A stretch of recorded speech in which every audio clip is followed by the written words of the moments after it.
Call to order. Am I on? Is my mic on? It's on. All right. Please rise for the Pledge of Allegiance. I pledge allegiance to the flag of the United States of America and to the republic for which it stands, one nation, under God, indivisible, with liberty and justice for all. So welcome to our December 13th Tiverton School Committee meeting. First, I'd like to ask the superintendent to introduce our two new student representatives. Great, thank you, Mr. Chairman. Yes, we're very fortunate to bring back our students after a year of COVID, and we're very fortunate tonight to have Miss Emma Baker and Mr. Sam Farley. So I want to thank both of you for being with us and being able to provide a student report. Just one thing, remember your academics come first. Sometimes our meetings go late, so at any point when you feel like you need to leave, especially around 9 o'clock, please do. So thank you for being here. Okay, so welcome to both of you. Your parents are okay with you guys doing this? Why, yes, of course. Okay, Sam, I was going to give you the opportunity to say we didn't ask and we don't care what they think. Welcome. So next is the consent agenda. Dr. Larkin, I'd like to pull, we only have one item on the consent agenda. Or do we? You want to make a motion to... I'd like to make a motion to pull the minutes from the consent agenda. Is there a second? Second. Any discussion? We just have some amendments that we need to make. I will get with Mrs. Mendes tomorrow. Okay. Any other discussion? Take a vote, Mr. Dakotas? Yes. Mrs. Pavo? Yes. Ms. Farnworth? Yes. And I vote yes. So that is the end of the consent agenda. I'm going to take this opportunity to report out on our meeting of December 9th in executive session. Vote was taken to approve a settlement with NEA Tiverton, with all members voting in the affirmative. The minutes were sealed, again, with all members voting in the affirmative. We are now up to item 4, new business, spotlight on success. First, we have the Tiverton High School Girls Volleyball, which we're recognizing tonight for getting to the championship, and they did very well. In fact, they were the first team to beat their opponent in a set, but unfortunately, ultimately lost the match.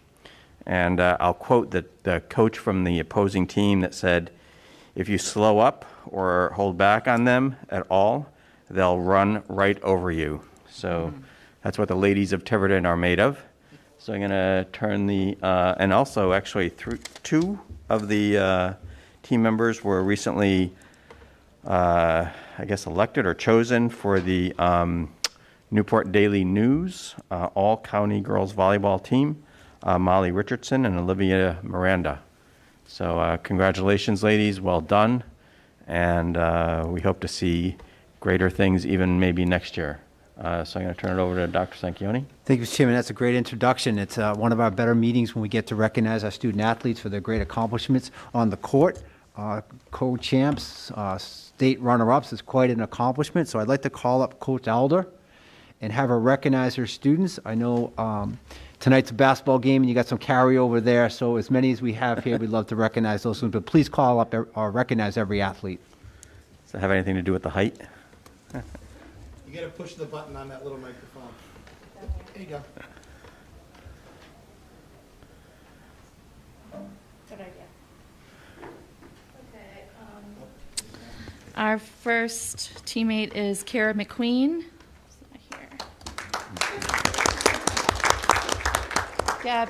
Gabriella Piscani, come on up.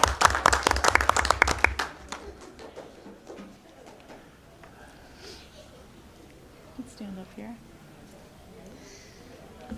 Samantha Heisen, who's not here.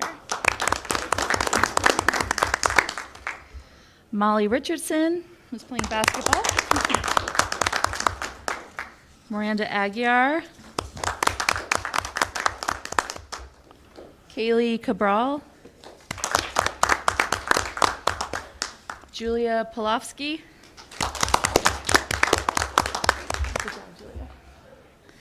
Claudia Lapointe.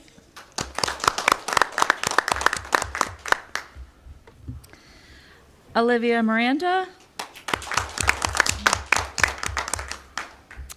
Ailish Condon. Sadie Pickering. Haley Korzanowski. Congratulations. And Addie Torrio. And our assistant coach is Emily Russo, who we couldn't have gotten this far without. And I just want to say how proud I am of this team. Last year we made it to the semifinals. We were unsuccessful, but this year we made it to the finals, and we did take a set from Narragansett. These girls put in a lot of effort, dedication, and they put their best work out there, and I'm really proud of them. As we all are. Congratulations, girls. Congratulations, ladies. Well done. And that was the only set that Narragansett lost, correct? In their entire season, so good for you. Show them what we're made of. So next is recognition of our boys varsity soccer team. So Ms. Grape, we're going to do a quick shift. Good job, ladies, coaches. Nice job.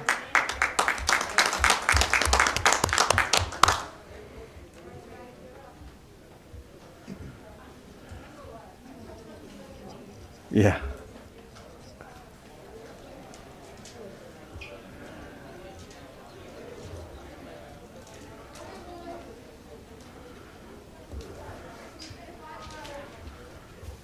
How we doing? Good. How are you, Tom. Coach? Good. Thanks for having us. You're welcome. Nice. I'm just gonna wait till everybody comes in. Yep.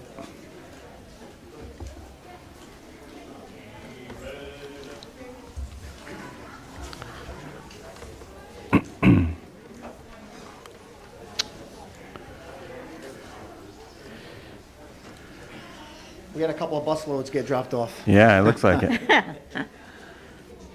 All right, well, again, thank you for having us. Yeah, so Um, Tommy, just if I could, Mr. Murray, hi. Oh, sorry. Sorry. So, welcome, gentlemen. Congratulations on your victory. This was a really fun team to watch. They played with skill, perseverance, sportsmanship, and even when the chips were down, teamwork.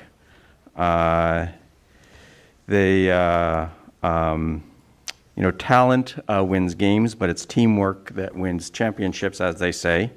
And now there's 15 other teams in Rhode Island that are wondering exactly what just happened to them. So congratulations. I'm going to turn it over to Dr. Sanchioni to introduce Thank you, Mr. Chairman. Coach Murray. And it's one of those meetings where we really get to recognize our student athletes, and congratulations to all of you.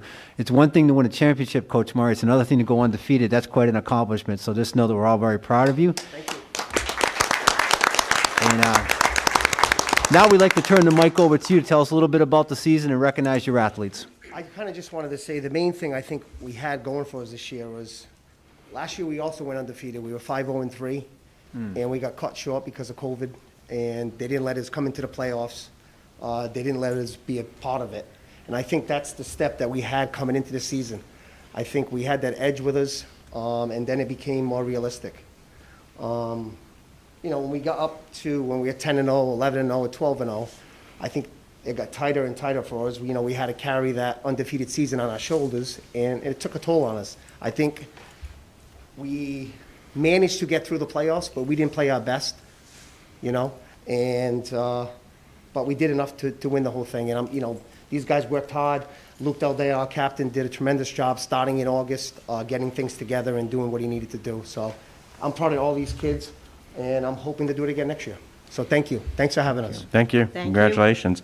And actually, I'd just like to point out that, again, 4 of our team members were selected for the Newport Daily News All-County team. So Luke Daldeo, Nathaniel Sama, Connor Nabrega, and Keith Gillette. And actually, also 3 of our girl players, Emma Lopes, Tori McGovern and Madison Mello were also selected to the Newport Daily News All-County Team. So, Coach, it's all yours. Last thing, I don't know, we just got the heads up. I just want to let you know that Luke Del Day also got Player of the Year, Co-Player of the Year. Oh, wow. For the high school team this year. Congratulations. So first up, Joshua Wood. Good job, buddy. Thank you. Next up, Brady Travis. Not here? He is here. No, I know they did it wrong again. It's okay. We'll do it first. Thank you, buddy. Nathaniel the Wall Salma. Is that the goalie? Good job, buddy. Jason Raymond.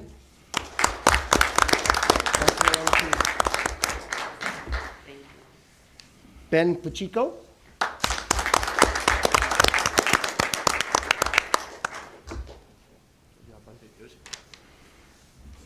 Not here.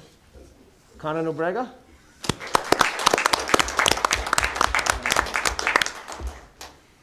Alex not here, right?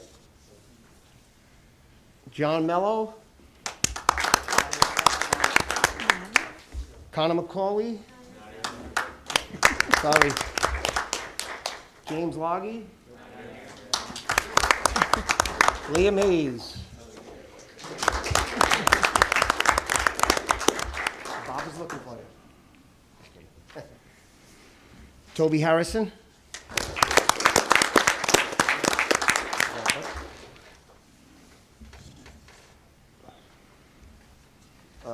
Wyatt Halstead, sorry. Caleb's not here. Good job, buddy. Keith Gillette.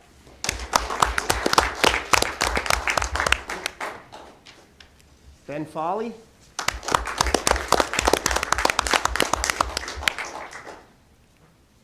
Good job, buddy. Jack Farrier.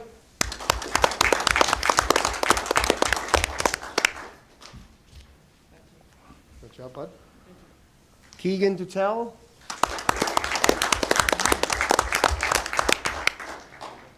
Good job, buddy. Luke Del Deo. Good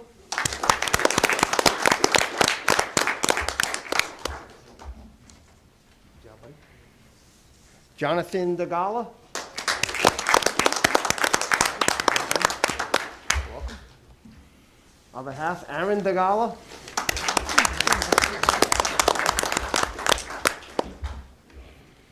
Good job, bud. Oscar. Hayden Suzuki. Good job, buddy.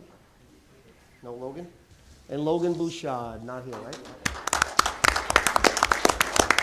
That's it. Thanks again. Thanks for everything. Thank you, Thanks, coaches. Coach Mark. Well done, gentlemen. Congratulations, guys. Congratulations.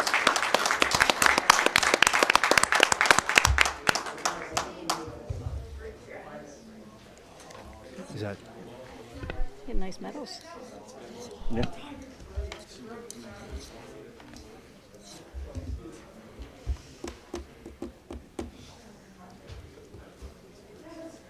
Dave, get ready to bring that dock up.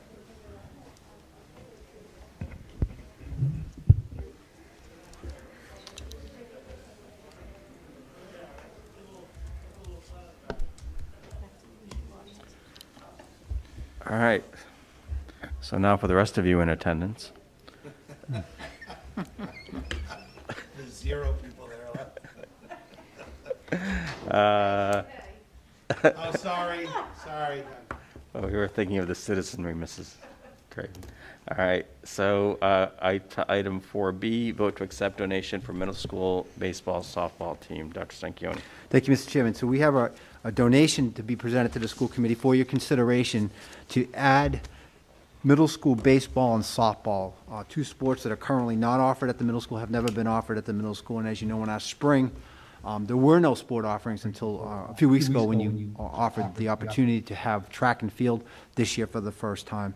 And a group of community members got together and recognized that when you look at the East Bay and all the middle schools around here, we are the only school that does not offer baseball and softball, but knowing the limitations of our budget, a lot of people work really hard to possibly bring this to fruition. So we're fortunate tonight to have Attorney Soa here, to tell you a little bit about the donation, and again, for your consideration.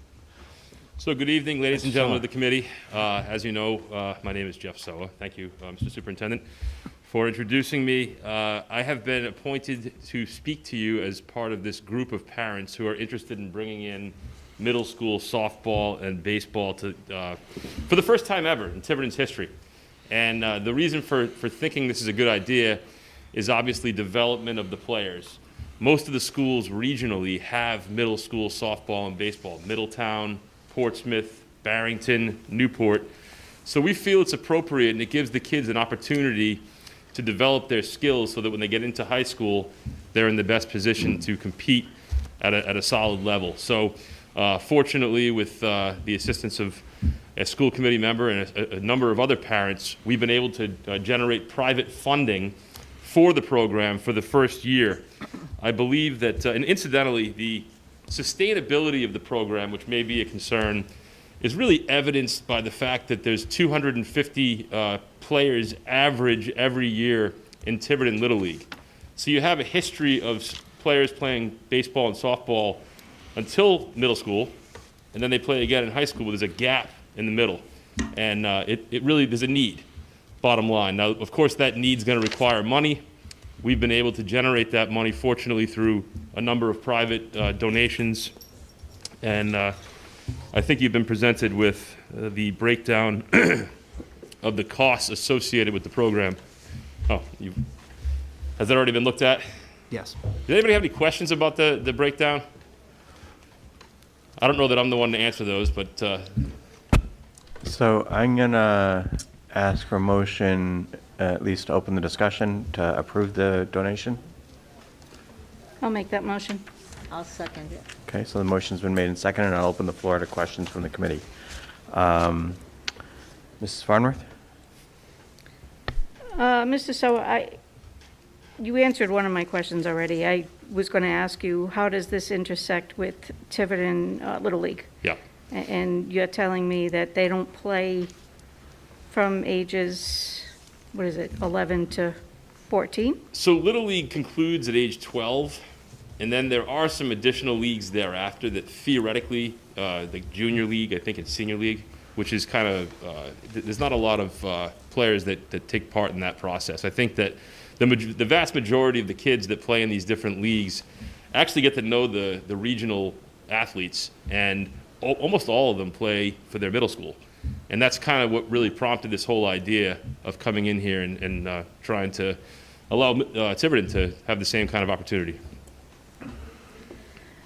The other question I have is with the field work, has this been worked out with the administration and would be approved? Yeah, as far as using the fields, yes, there's a change with softball, and these folks have worked out the opportunity to use the Bogomarsh field, because our field won't be usable for that, but for baseball, we're all set. Our AD has reviewed all of this and feels he can get a schedule together with the teams in the region and offer these kids that opportunity. Okay. One of the real benefits of our group is that we have a variety of backgrounds, whether it's a lawyer or construction or, field development. There's a whole litany of different professions that are involved. So I think the parents collectively will be able to accomplish pretty much whatever we need to make this a go. Well, I don't dispute that at all, Mr. Soa. If you're involved, there's no doubt in my mind, there's a bunch of very dedicated folks involved. Thank you. And a lot of money? The only caveat I would have is I would be willing to approve it for 1 year only at this time, until we can get commitment for funding for future years. Okay, anything else? If I may, toward that end, we do have a plan already in place to generate additional funding over the next few months. So hopefully, by the spring, we'll be in a position to come back and identify what we've accomplished at that point. Excellent. So, Thank you. thank you. All right. Mr. Dakotas? Thank you. So I've been working with Mr. Soa, some of the parents, because I have two children that are in Tiverton Little League, and I help with the softball program. Something we've identified through many conversations with parents When we do play these other teams, a lot of these other baseball and softball players, sometimes they're a little better than us, and it's just because their kids have more shots on goal, more swings at the plate, right? So we're just looking to be on the same plane as the others. Like Mr. Soa said, we have hopefully identified funding for a year 2, which we plan to hopefully drum up by the end of the spring. But for now, like he already said, we have enough to get this going. Some of the field issues have been worked out for the most part. The kids will all practice right here at the middle school. We have a baseball field. I don't think anyone knows we have a softball field, but we're going to have our bulldozers and machines, and we will get the dirt in there and everything we need to do. So the kids will just be like basketball across country. They'll just stay right after school and have their practices, and the boys will play their games right here at the school, and hopefully the girls will go across to Boogamarsh to play the games. But I just want to commend Mr. Sow and all the other parents that have been so involved, and thank you. Appreciate it. My pleasure. We look forward to it. Mrs. Pavo? I only had one question, but I think Mr. Dakotas answered it. You have enough funding to complete 1 full year? We do. And It's working on toward another year? year 2, yes. Okay, that was the only question I had. Can I ask one? Yeah. Just to confirm, there are no transportation costs needed? Well, that's a good, No, there's not any transportation costs. Nope. Now, and if I must jump in, I'm sorry. So, our kids are on the basketball team, right? And we're already carpooling to basketball. We just carpooled to cross country.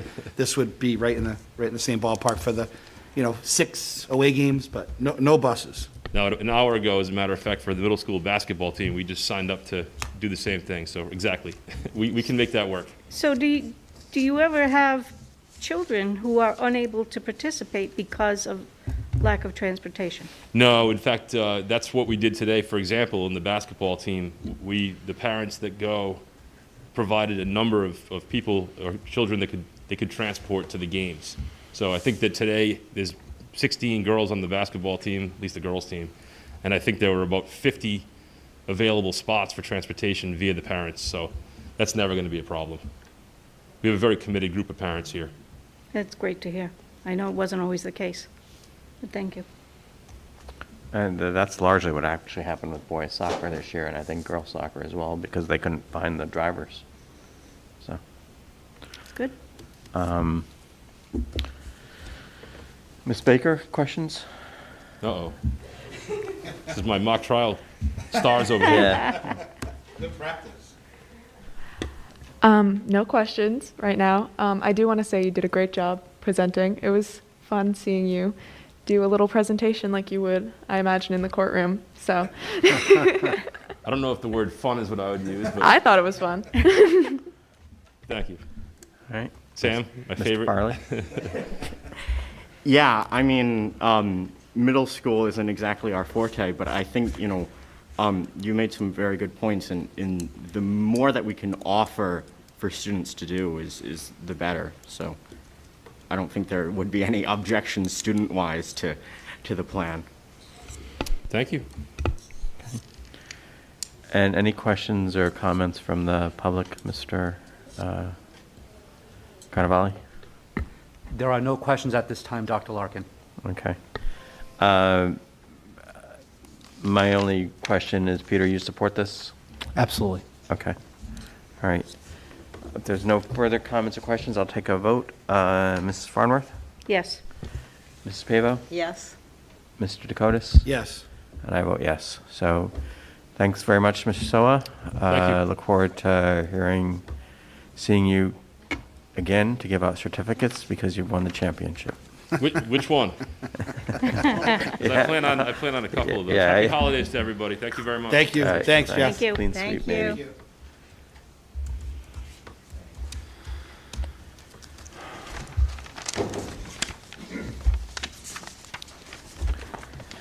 And now for the rest of you in attendance, again, we have a item 4C, vote to approve school committee meeting annual calendar.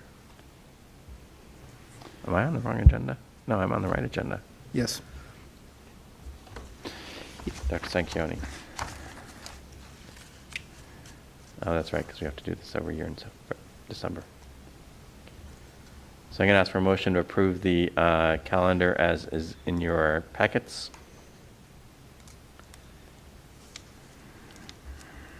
Don't all move at once. And my only question, can I ask a question? Yes? The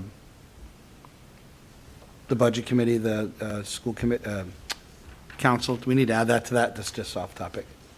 So this is in the packet, there is so it's a bit of a legalism in a way. So every year we have to approve our calendar of general, regular meetings. Okay. In some ways, that doesn't mean that much because we always have the capacity to move meetings in whichever way we find is most appropriate for the committee and for the public and for the business at hand. But that's what's before us right now is really just our schedule of meetings. Okay.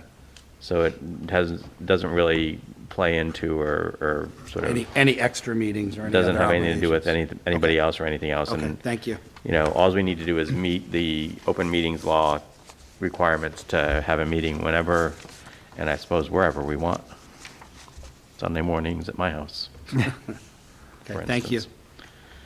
So I'm going to ask for a motion to approve the calendar. Yeah, I'll make the motion. Is there a second?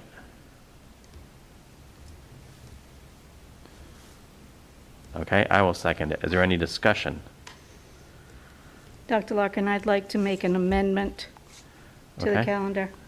All right. A couple of them, actually. Well, one question, why are we only showing one meeting in February? Probably historically and the vacation week, so you typically meet. During budget season? I I- guarantee you, we meet at least Yeah, twice. I honestly do not recall what we did in previous years. Yeah, this just follows what your previous calendars have shown. As Dr. Larkin mentioned earlier, you always add meetings and delete meetings as Okay. the year goes on, but you're welcome to add a meeting. I think, I mean, we can certainly be flexible and add another one as the situation calls for it. It just came to mind, and in the past, the only months that we literally scheduled only one meeting was June, July, and December. So I don't know, the February stuck out. And then secondly, I would like to amend it to stop the calendar at the last meeting of the year on December 13th, 2022. I'm not comfortable going out 18 months. This is an annual requirement, and we have traditionally, historically, as every other open body in the state, approved for 12 months. Okay. So the motion was for the document in your packet, so you'd have to make that as a motion. I make a motion to amend the document to say January 2022 through December 2022, and remove the meetings after that time. Okay, is there a second for that? I'll second that motion. Okay, so there's been a motion to amend the original motion, which was to approve the document as furnished, and the motion is to only go through the meeting of December 13th. Is there any discussion of amending the calendar as presented? Mr. Dakotas? No. Mrs. Pavo? No. Mrs. Farnworth? Nothing beyond what I've already said. Mr. Farley? No. Mrs. Baker? Ms. Baker? No. And anything from the public? There are no questions from the public. Okay, I'm going to call for a vote. Mr. Dakotas? Yes. Mrs. Pavo? Yes. Mrs. Farnworth? Yes. And I'll vote yes. So now the motion before the school committee is to approve a calendar of meetings up through December 13th, 2022, as included in your packets. Is there any other discussion? Mr. Dakotas? Do you need a second? Oh, you already No, got no, a no, second. there's already a live motion. We just amended the original motion. You're right. I Yes. can't keep track of this. Yes. No, I'm asking for any discussion. I have not called the vote You yet. said through September 13th. No, No, December. December. So the floor is now open for discussion. Okay, so We this is made- through December 13th, 2022. Correct. Okay, I'm good, thank you. Mrs. Pavo, No questions. Mrs. Farnworth, No questions. Ms. Baker, No questions. Mr. Farley. No questions. Any questions or comments from the public? No questions. So the motion is to approve the calendar January 22 through December 22. I'm going to ask for a vote. Mr. Dakotas, Yes. Mrs. Pavo, Yes? Mrs. Farnworth, Yes. and I vote yes, so the motion passes. That was fun. Next is item 4D, appropriation of fund balance for Ranger HVAC repairs. Ms. Roderick. Thank you, Dr. Larkin. Actually, I'm asking for authorization to do the fund balance for two items, one being the Ranger HVAC system, and then a particular curriculum software called Z-Space. Those are items that have come up in the current fiscal year that were unbudgeted. The repairs to Ranger's HVAC system was, as you can see, close to $100,000. It was at a point where it was just completely broken and not working, and so we had to have it repaired so that the children would have heat over the winter.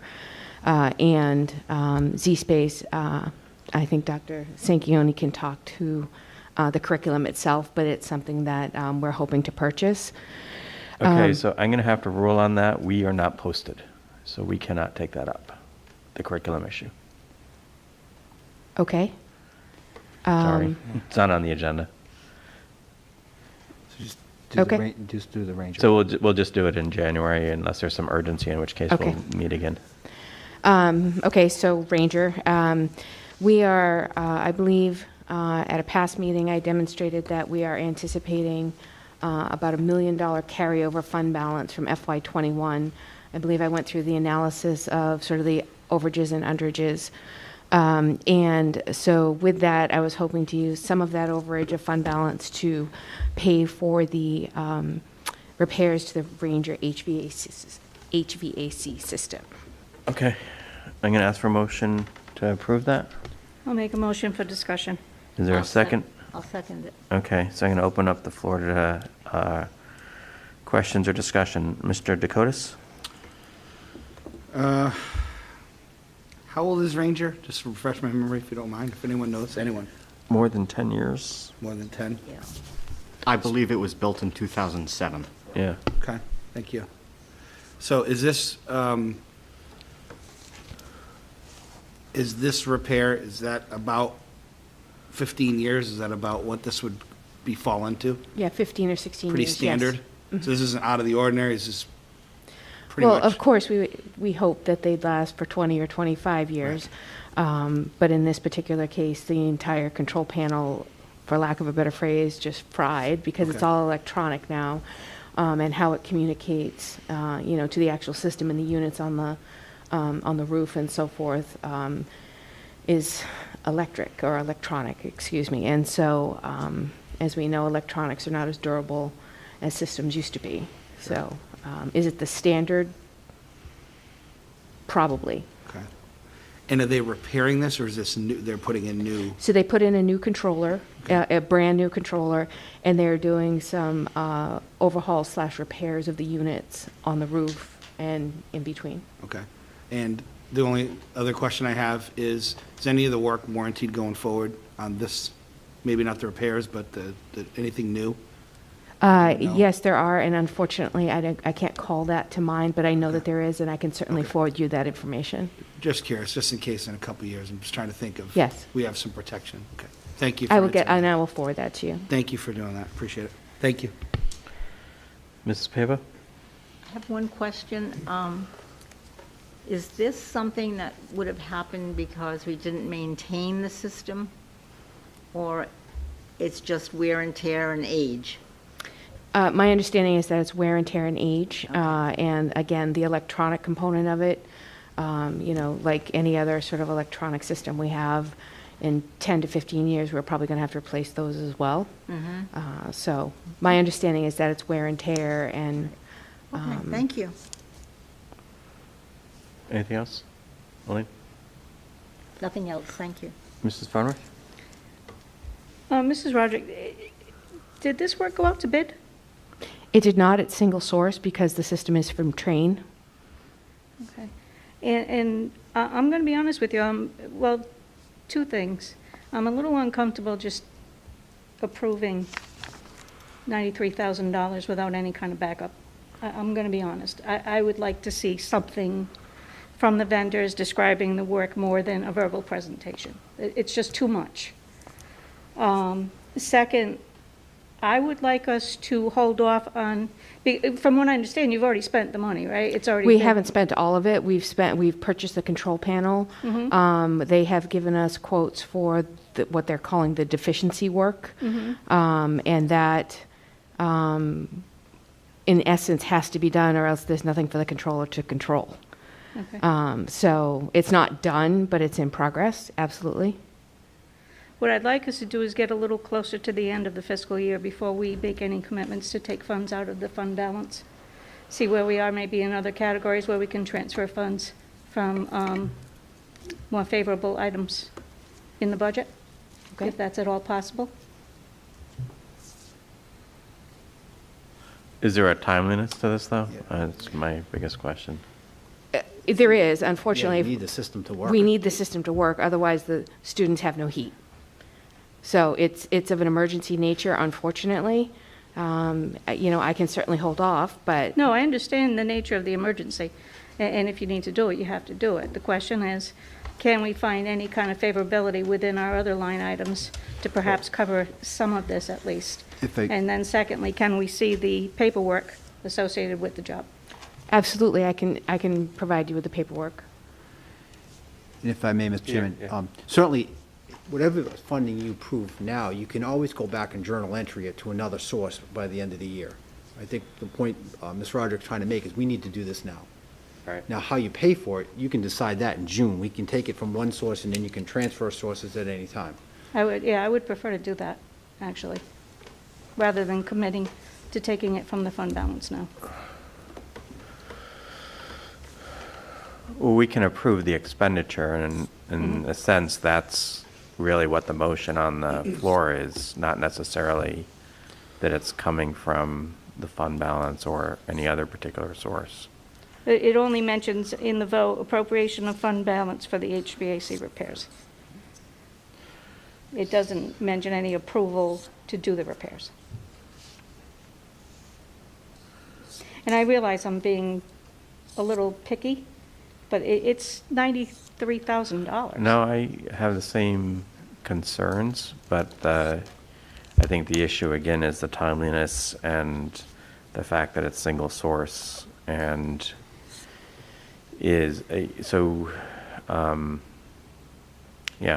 those are the two biggest issues, I think, that, so the motion is to appropriate the money. Any other discussion or questions from the committee? Ms. Baker? No questions, thank you. Mr. Farley? No comment. Any questions or comments from the public? There are no questions. Thank you. Okay. So I'm more than willing to support doing this. I do want a little bit more backup, and maybe Mr. Mendes can come next meeting and explain exactly what's going on in a little bit more detail. Okay. And unless you want to do it. I can certainly have him do it. Okay. So I'm going to ask for a vote. Mr. Dakotas? Yes. Mrs. Pavo? Yes. Mrs. Farnworth? Can I just ask one more time, what are we voting for? We are voting to appropriate the $93,000, I don't know if we can get that back up again, $93,000 to make repairs to the HVAC and, because my computer is, Yeah, the HVAC system. there it is. Can I ask that we amend the vote to approve the expenditure without appropriating it from the fund balance? Okay, so you want to make At that this time. motion? Could I make a motion to amend the motion to say that we are approving the expenditure from the operational budget at this time. Okay, is there a second? I'll second that. Any discussion from the committee? So I'm going to ask for a vote on the amendment to the original motion. Mr. Dakotas? Yes. Mrs. Pavo? Yes. Mrs. Farnworth? Yes. And I vote yes. So now the motion is now to approve the expenditure for repairs to the HVAC system at Ranger School. Any other discussion? Okay, I'm going to ask for a vote. Mr. Dakotas? Yes. Mrs. Pavo? Yes. Mrs. Farnworth? Yes. And I vote yes. So, okay. Next is item 4E, the FY23 preliminary budget presentation. Dr. Sanquioni? Thank you, Mr. Chairman. We're going to bring up a presentation for you to give you an early insight into what FY23 holds for us. As you know, we're still working within FY22 this year, and we just completed the audit on FY21, so a lot of budgets going forward. So, you know, anytime we have a budget, and I present to you every year our goals for our budget, a lot of these goals are things that we have to do, and certainly a lot of things that we want to do. So we certainly have to meet all the mandated and fixed contractual costs. We want to maintain all our professional staff positions, and you can see in red there, we simply cannot sustain any more cuts to personnel, and we'll go into a little deeper in that as the presentation continues. We want to also add back some critically needed positions that were cut over the last couple of years. One of those things that we have to do, we have to meet the mandated costs associated with special education. One of the things that we have to do is have increases in operations, energy, maintenance, and transportation. And we certainly want to maintain our capacity to offer technology and a top-flight curriculum to our students. And when we do all that, we'll be able to educate the 1,800 students who come to school every day in the Tiverton Public Schools to the greatest extent possible. So with that as background, I'm going to give you some preliminary or just some background data, as I do on an annual basis. FY20 is the latest numbers we have available for per pupil expenditure. And you can see I'm comparing us to the community, or the kind of area where we work and live in here, the East Bay. And again, you can see right there the Tiverton's number for FY20 was $19,963. And you can see that certainly this demonstrates that Tiverton is not overpaying for education by any means, but certainly contributing in a way that's been supportive, but certainly, as we'll continue to talk, is going to need an increase to go with it. Enrollment often drives revenue, and you can see that our enrollment had been on a decrease for several years. Certainly the COVID year, FY20, is the number you really can't pay a lot of faith to. We had a lot of students who just didn't come to school that year because of the pandemic. But you can see this year we shot right back up. We shot higher than the previous 5 years. And then the numbers in yellow are a projected amount. RGB did a very detailed study on enrollment projections. That's going to be in your budget book that we will present to you within a week with all the backup and the detail to the presentation I'm providing you this evening. So again, enrollment requires funding, enrollment requires teachers, and you can see here that our enrollment has increased. So the number at the top there, you're seeing a 35, and I'm just going to use round numbers here, $35 million number. And we're certainly going to get into that to a deeper extent. But if we had the budget, and that's a level service budget, and we'll talk about what level service means. If we had that, that's how it would be spent. And, you know, this is a strong budget because anytime you're spending 70% of your budget for personnel, you're putting your money in the right places. The next top category there, what's called other purchases, services, that's out-of-district placements and transportation. And then you can see the other small amounts that are allocated to other things. And we're certainly going to break this down in the presentation for you. If you train your eyes to just the largest portion of that pie there, the personnel and benefits part, to 70%, I want to take that and break that down for you. And again, you see that this budget is predicated on our teachers. 61% goes to teachers as the highest category. Then we go to paraprofessionals, the next highest. The next after that is custodians and administrative assistants, with administrations coming in fourth. So you can see that our personnel budget is dedicated to services to our students. So let's start with some numbers now. And the best place to start is where we are currently. So we're currently working with the 32, and again, I'll use round numbers, $32.5 million budget, and that was comprised of local contribution of about $25.6 million and state aid about $7 million. We didn't use any Medicaid or fund balance funds because we didn't have any to balance our budget, but we did use ESSER 2 funds to the tune of $757,507. That's one-time money that, again, causes a structural deficit. We use that money to fund critical positions. So our true balanced budget this year is $33.6 million. But again, we operated with a structural deficit of $757,000. Here's an important point that I want to make with you. So we used $757,000 of one-time money, and we still cut these positions. So we cut a half-time guidance counselor at the high school, a 7th grade math teacher at the middle school, the culinary program at the high school, a high school English teacher, and a middle school science teacher. That's 4.5 positions. When you add that to the 23.3 positions we cut the previous year, in 2 years we've cut 27.7 teachers from our school system. So when I go back to our goals, and I had in red, we cannot sustain any more cuts to personnel. Here's the reason why. These are critically needed positions that we have eliminated. So that's why we come into FY23 now. So a level staff budget. What do I mean by a level staff budget? That means just take what we're doing this year and move it ahead 1 year, meet all our contractual obligations, put in the projected increases for transportation, special education, energy, keep all of our curriculum and technology budgets flatlined. We need $35 million. If the town was to give us an appropriation of 4%, which we know is the greatest amount, that would bring our budget to $33.5 million. That leaves a deficit of $1.5 billion. Again, we've seen this for the last couple years. We always have had this gap, and it's just one time, if we could ever just fill that gap, we could, move forward with 1%, 2%, 3% increases. But as long as we have this structural deficit, we're in a precarious situation every year. Always for the school committee's consideration, and certainly early in the process to even think about this, is how could you close that gap if the town was to only appropriate 4% and to avoid layoffs? Again, you're going to have some money at your disposal this year. You will have money in the fund balance to about $800,000, and there will be an ESSER 3 carryover of $800,000. Again, reminding the committee something you already know, that's one-time money. So it just prolongs the structural deficit for another year. I want to point out two critical points here. If you train your eyes back up to that budget, that's based upon level funding from the state. And at this time, it's very late. Usually we know our state appropriation. At this point, we don't.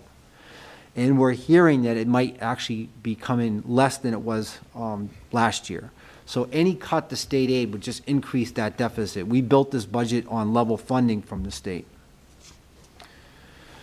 So to bring the budget to life a little bit and to understanding, you saw when I showed you those pie charts, personnel and benefits comes in at 69.8%. I rounded it off to 70% of our budget goes there.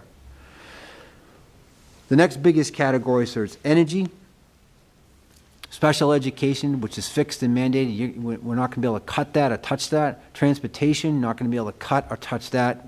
Technology, and then everything else. And that everything else includes legal, trash pickup, curriculum, professional development, everything else we do. Some tuitions to out of district for CTE programs where our students go out of district.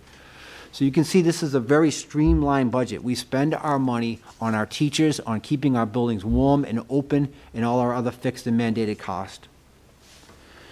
When we present the budget to you, when you have the budget book in front of you, we break it down into two main categories, as you've already heard me talk about. The first and the biggest portion of our budget is always our salary. So you saw it's 70%. So we started this year at $16 million. And you can see the things that are driving the increase, things, again, that are fixed and mandated. So the costs of steps and lanes, the top two lines, those are outlined in our contract. Longevity and stipends, outlined in our contract.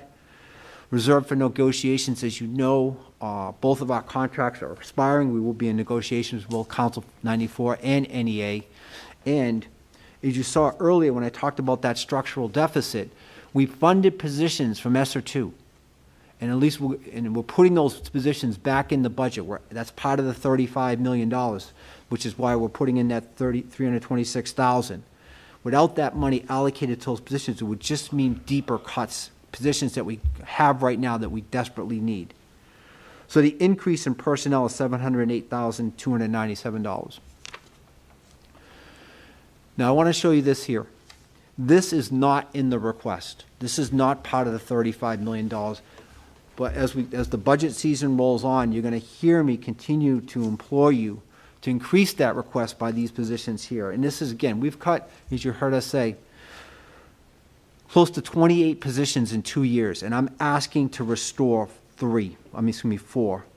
A student assistance counselor here at the high school and the middle school who work with our most needy students, the guidance counselor at the high school that we cut, and 2 math specialists at the elementary school. Again, you know, I could go on, I could go to that list of 27 positions and add 7, 8 more back. I understand budgets are about priority. I understand that revenue is limited, which is why we're limiting this request to just 4 positions. But again, I want to say to you, these positions are not, that $167,000 right now is not in the level service budget because they're not part of our budget this year.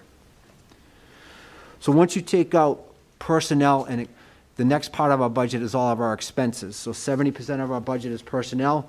If I'm using round numbers, this 30% is the rest of our budget. So this year, our expense budget is $32.5 million.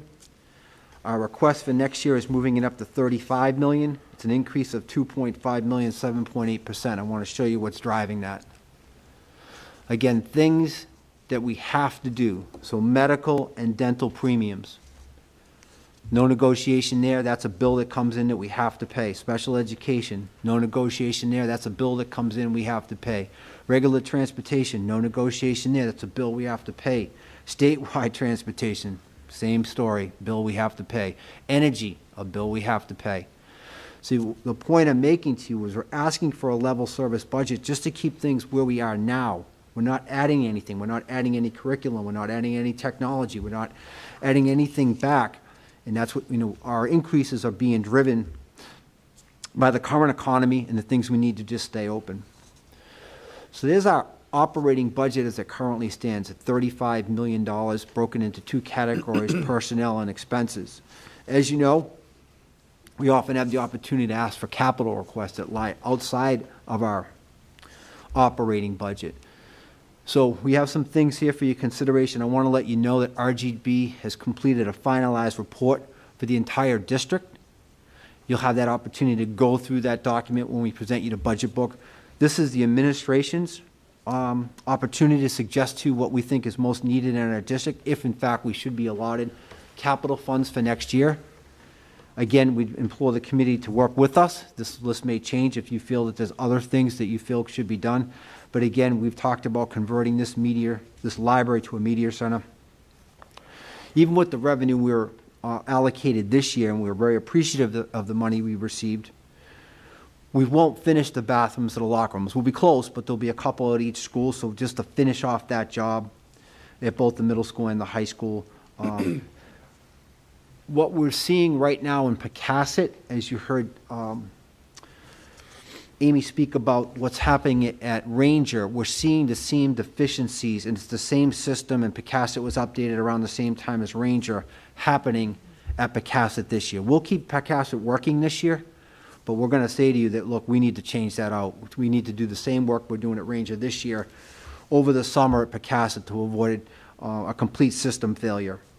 And then certainly the paging system at the middle school, just like we're doing here at the high school this year, also needs to be traded out, and that's certainly a safety request. But again, you're going to have a full report that we work with RGB to create, and certainly we can go through that in detail as the budget season continues on.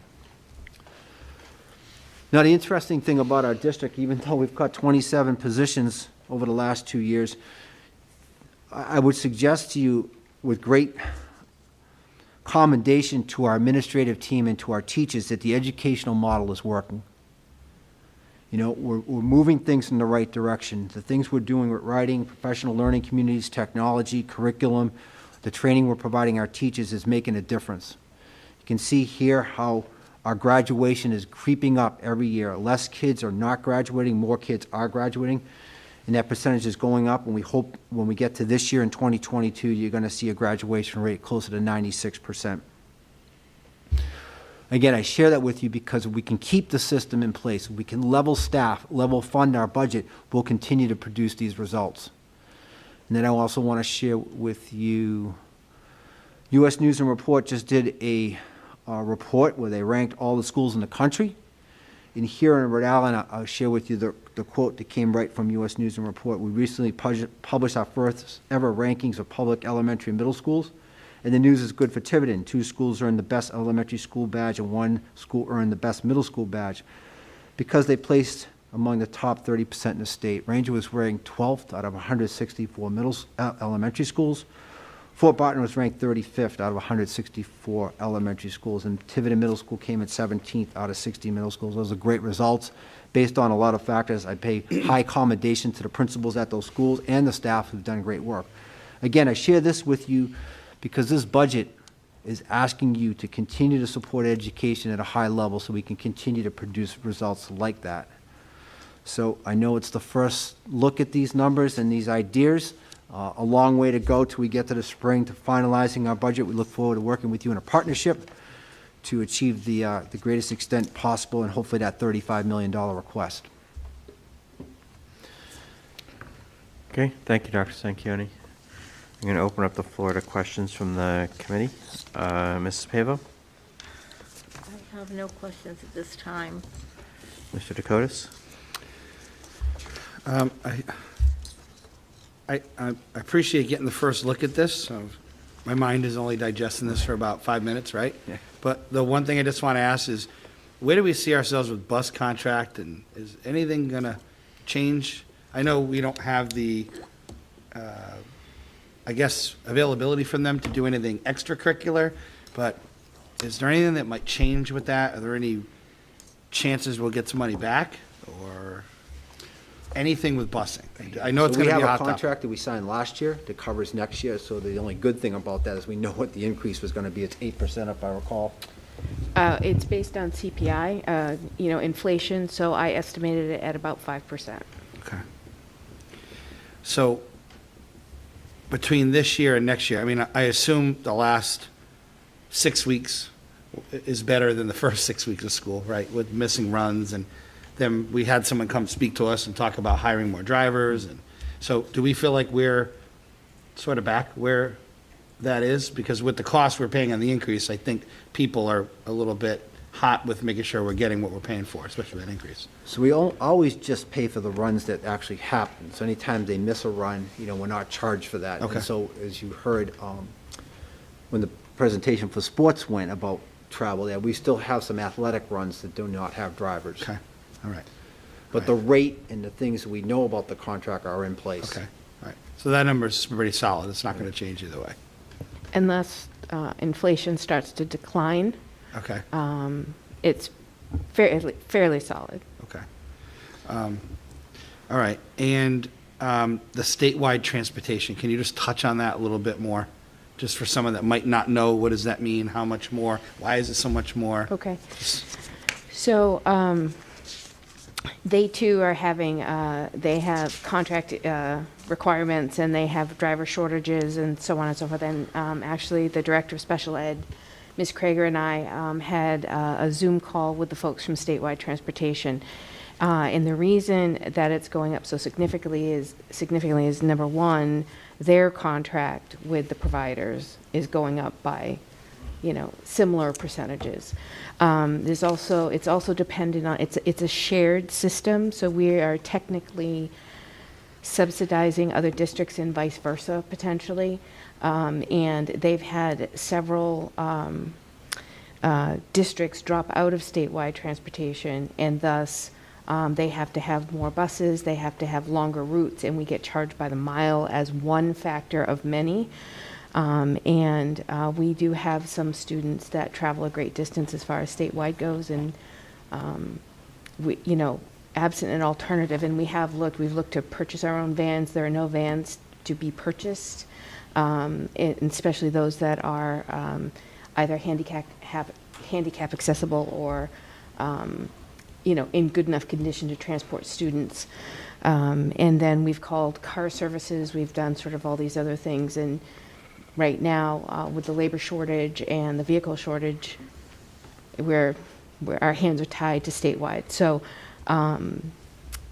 you know, there are many factors in this shared service, and I know I'm being very vague, but the cost per mile has gone up, the number of buses has gone up, trying to get folks to different places with a limited number of drivers, in very general terms. Okay. I appreciate that. I mean, it's a big expense, right? Driver increase, so it's good for people to know what's driving it, what's the cost behind it. I mean, we just tried to buy a used car about a month ago. We didn't have the best time going around, so I appreciate the explanation. And that's it for my question. Thank you. So just to clarify, in case people are wondering, what is statewide transportation? That is transportation that we provide to students who are going elsewhere in the state. Out-of-district usually placements, for correct. some part of their IEP or special education program, correct? It's exclusively for, I'm sorry, not exclusively, primarily for out-of-district placements. And then there are, I believe, 2 students that, under the ESSA guidelines, we're required to transport them. Okay. Just so people know what that is. It's Yes. not the buses running around in Tiverton. Yes. Mrs. Farnworth? When do you expect to have the budget book to us? Before next Wednesday, before Wanna say the my break. Christmas Eve gift again? Christmas Eve, yes. We know you love to read it over the break. Thank you. Yeah. We were waiting for some documentation from RGB. Wanted to make it comprehensive and give you everything at once. Appreciate that. Thank you. I don't have any questions. I just have one comment, one or two comments. One is that our payroll is actually down year over year for like the last 3 years, if I'm remembering my numbers correctly, and I'm pretty sure I am. And secondly is we are still dealing with the structural deficits of the FY21 year, where we were zero funded or zero increase when we had contractual obligations in the way of contracts that we had signed 3 years prior. And it's very difficult to catch up from those types of structural deficits as a budget issue in a town that approves the budget every year, where there is a fixed amount that the budget can go up. So you could have $50 million in a fund balance, and eventually it will be overwhelmed by the inability to continue to every year that we have a zero increase creates a structural deficit if there are contractual obligations that precede that fiscal year. And that is, this fiscal year was compounded by the fact that there was actually a decrease in state aid. So any increase in local aid is now offset or detracted from by the structural deficit that is created by a loss in state aid. So if people are wondering, well, why is it this way when we have had some increases over some years in the last 5 years, but actually there have been more years where we had no increase or minimal increases that have not kept up with our contractual obligations, as well as the fact that our state aid has gone down. A lot of fun. Ms. Baker, anything, questions? I do have one comment. This is speaking solely from a student perspective. I'm no expert on budgets, as I'm sure you all may imagine. But I would like to say that I really appreciate Dr. Sanchioni's focus on teachers and personnel and not making any more cuts to teachers and personnel, because over the past few years, the almost 27, I think you said, staff cuts that were made were really felt by students. And it was really difficult for students and teachers alike. And I would especially like to emphasize the importance of reinstating that guidance position. Students really need that sort of support all throughout their high school career. They need that constant presence, and having constant cuts in the guidance department really hurts some people's college application processes, as well as just anything else that they might need help with in their high school career. So obviously this is just a preliminary look, and I'm really grateful for having this first look at the budget. But I would like to say that I do really appreciate that, and I do really agree with that, and I think that's important for students to have. Thank you. Mr. Farley?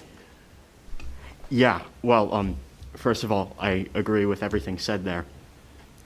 Second of all, so I seem to recall, and maybe it was talking about this year, but a conversation at the beginning of last year, around February, March, saying, you know, very similar. I believe it was $32 million were needed, or sorry, $34 million were needed, and only $32 million were, you know, able to be given because of that 0.4%, you know, increase. That's a looming problem, very much so. And essentially, my question is how do we plan on fixing that? I know that's a big question, so I do apologize, but It's a great question, Sam, it really is. We've been trying to fix that. I know I can only speak for the 4 years I've been here and trying to convince the town and wherever the revenue can come from, and it's a hard thing because there's a lot of competing interests for revenue in this town and trying to be fair about that too. So we just continue to make the best, bring the biggest understanding about the need for education and what we do here, and hopefully convince people that that revenue is necessary. Secondary question, which now that I think of it may have been a better first question because it applies more to my position. Is there anything, I'm speaking, you know, from my position, I'm sure Emma agrees with me, is there anything that we can do as students? I don't know if that's a question you can answer immediately or at all, period, but it is an important issue to us, and we have felt the personnel cuts. So if there is anything. So it's an amazing offer, and I appreciate it greatly, and I think I speak for the administration and for the school committee by saying thank you for saying that. And I think there maybe is an opportunity. And you know, Emma, you were very articulate, and obviously you grasped this rather quickly, as you both did, for maybe you to articulate about that loss of services that has happened here at the high school. And I think when people hear it from a student, that perspective brings a lot of weight. So let's work with you to figure out how to best do that. I completely agree. Yeah, I just know that the students don't quite understand. So it's good that we're here now, but just, you know, any way that that communication can be helped is much appreciated. Thank you.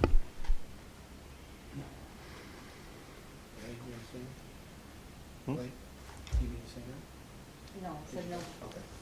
Okay. Any questions or comments from the public, Mr. Carnevale? There are no questions at this time. Okay. Thank you. I guess just to follow up on Dr. Sanchioni, you know, the school committee cannot ask students to do one thing or another, nor should we, you know, be in a position of that wouldn't be right for us. But you guys all have your own free voice and First Amendment rights to do what you choose to do based on hopefully what you learn in all of these meetings. So we are up to item 4. Yep. Before you leave that, Dr. Larkin? Yep. Because it's connected, I want to call your attention to our future meetings. So on January 11th, you will have a specific presentation on the technology, transportation, and special education budgets. And on January 25th, our 5 principals will be here to discuss their budgets for their schools. So we'll try to bring the detail after we've given you the macro stuff. And as I'll just reiterate what Ms. Farnworth has already asked, we will have those detailed budget books to you sometime next week. Okay. Thank you. And actually, I have not been asking our administrators if they want to say anything. They've all been happily quiet too, so. Dr. Larkin, do we have a date set for the combined I sent back that we preferred January 4th, but have not heard yet anything back, and I think they're still trying to figure out what's the, frankly, I think they're trying to figure out who's on the budget committee. So, since they, Fill those 2 seats. I'm not sure, I think it's like 4 seats or something like that, isn't it? It's a lot. Right now, they So- have 8 members. Yeah, so they have 3 seats that are open, and I don't know if they've filled them or if they've had Yeah, I hadn't applications heard or what. anything or read anything. Yeah, so anyway, so that may be the, they don't need a quorum to meet. They're supposed to have a quorum, but it's not. 8 would be a quorum. Hmm? Eight- 8 would be a quorum, yes. But, anyway, so the answer is no. Thank you. All right, so we're up to item 5A, FY22 budget. Ms. Roderick.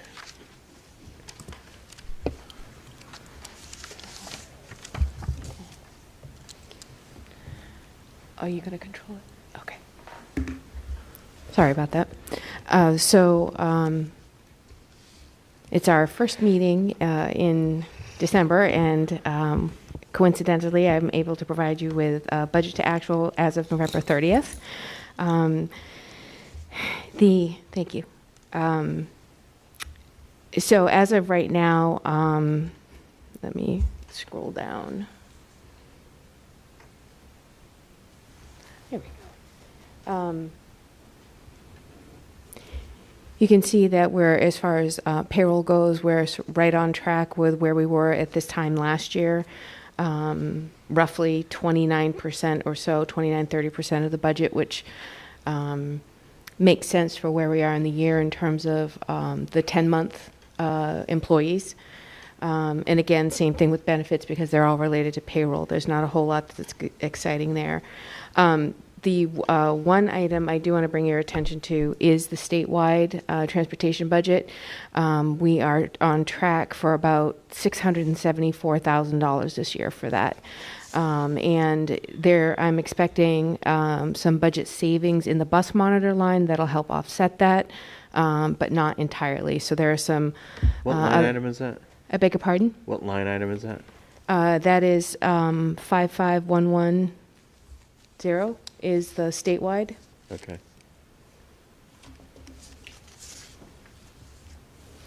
So initially, I had budgeted 150,000